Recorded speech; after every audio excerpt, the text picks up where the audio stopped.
khmat ka trong ublay kumbala tho shisha mentala nang yai pende ka ching wan trong utrai sa kendiat pon ngin yashe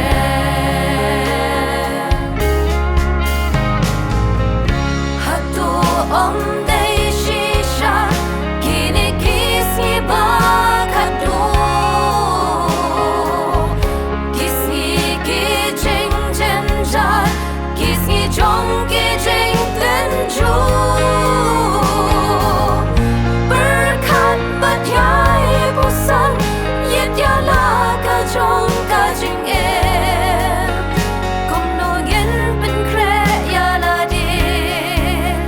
shwa ba jing bi sha kan wa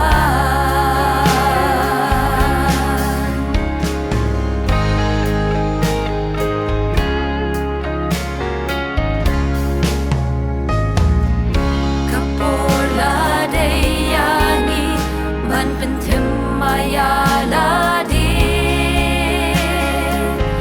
ban em jing em ba pha ban pen snow haya uplay gat ba ka por dang biang ya jing em trong nga trong pi tu yen pai la ki kma sha uplay to ngin ai di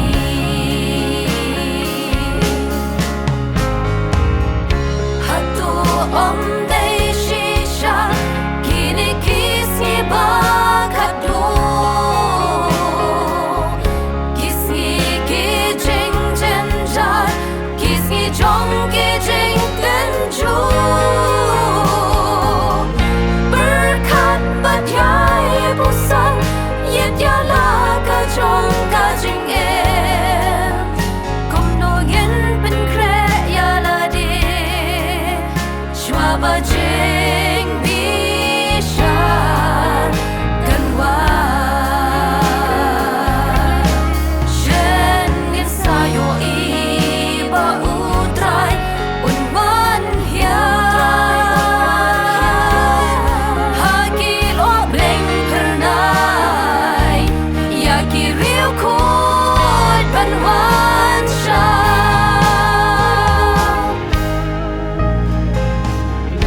hatu om day shisha kini kisni ba kadu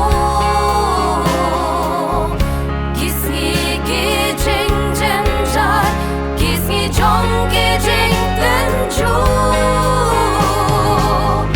berkat bat yai busan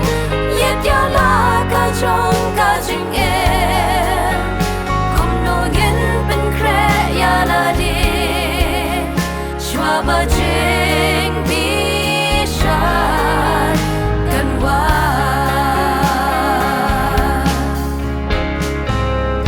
berkat bat yai busan yet ya la ka jong ka jing em kom no yen pen kre ya la di shwa ba